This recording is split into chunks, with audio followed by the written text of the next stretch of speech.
Who got caught with doping? Pro cyclists have always been willing to try new substances if they promise to boost their performance.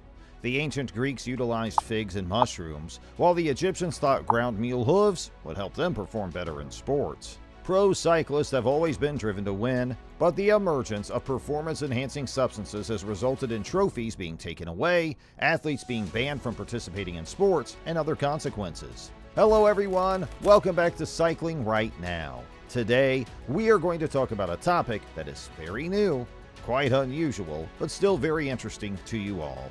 Maybe some of you have figured it out by now, right? There are some instances in which a sports person is at the top of his profession when he decides to participate in a cheating activity known as doping. Doping in the athletic competition will definitely be a topic of discussion during our time together here today. We are confident that the subject matter will prove to be rather unique and fascinating to you, and we are certain that you will like discussing it. The annals of history are rich with examples of situations similar to the current one, in which athletes have been stripped of their medals, achievements, world records, and most crucially, the respect from the society in which they competed and which they had earned. Doping agents come in a wide variety of forms because the regulations governing each sport are distinct from one another. As a result, athletes participate in a variety of competitive endeavors while using these doping substances.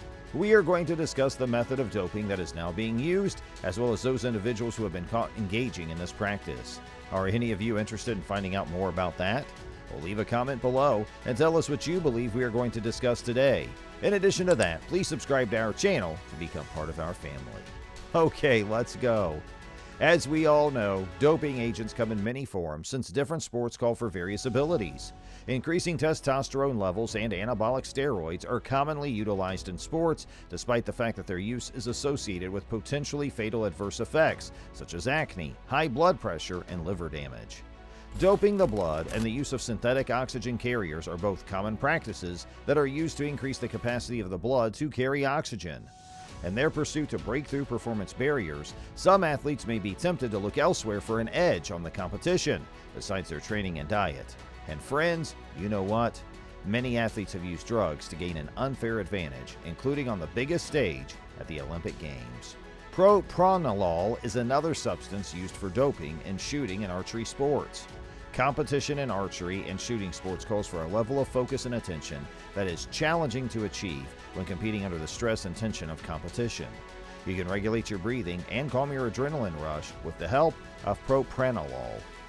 Now we have produced a list of the top cyclists who have been caught using performance-enhancing drugs after winning many titles and setting multiple world records. But before letting you know all of them, just a request to subscribe to our channel so that we feel enthusiastic enough to make and upload videos for you.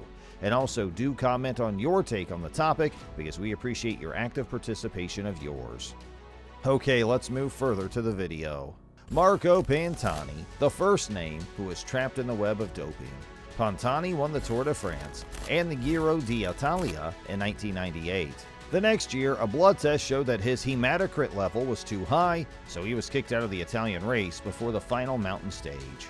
The blood test at Modena di Campiglio showed that his hematocrit was 52%. This was above the 50% limit set by UCI and is often seen as a sign that EPO was used. The investigation into his use of banned drugs took 3 years to finish, and in 2002, the Italian Cycling Federation banned him from cycling for 8 months. The Italian later won an appeal against the punishment, but his personal life went crazy and he spent time in a psychiatric clinic before dying of a cocaine overdose in 2004. Next, the story of Lance Armstrong is without a doubt the most well-known story about cycling ever. After the United States Anti-Doping Agency, or USADA, looked into systematic doping, UCI took away Lance Armstrong's 7 Tour de France titles. USADA banned Armstrong for life for what they called the most sophisticated, professionalized, and successful doping program in sports history. The American rider beat cancer before winning 7 straight titles from 1999 to 2005. He later admitted that he had used drugs during his entire career. Armstrong was tested more than 200 times during his career and was never caught.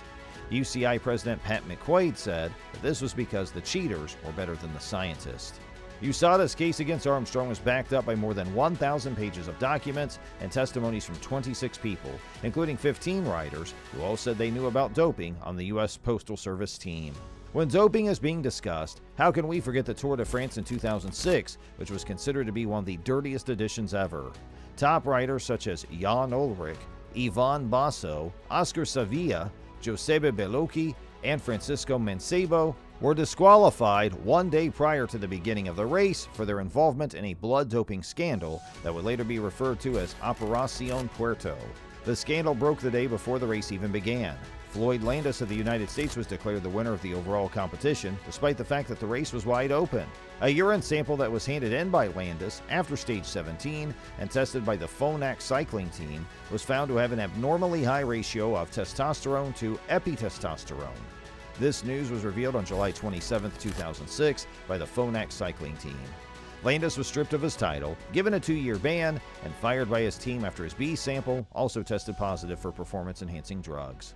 The next doping case came in February 2012. The Court of Arbitration for Sport handed down a 2-year suspension to the Spaniard for his involvement in doping, and at the same time they stripped him of his victories in the 2010 Tour de France and the 2011 Giro d'Italia, as well as 10 other competitions. After the 2010 Tour de France, Contador received a positive test result for clenbuterol.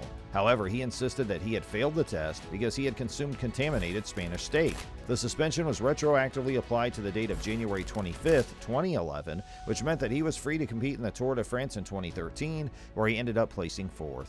Contador's name was removed from the roster for the 2006 Tour de France after he and 4 other members of the Astana team were banned from participating due to their alleged connections with the Operación Puerto case.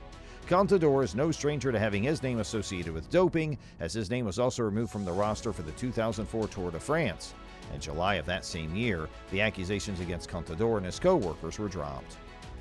There are some cyclists who admitted himself that they had used drugs to enhance their game. Stuart O'Grady is one of the names who admitted the use of banned medicines. He has claimed that he used EPO before the 1998 Tour de France, which was full of scandals.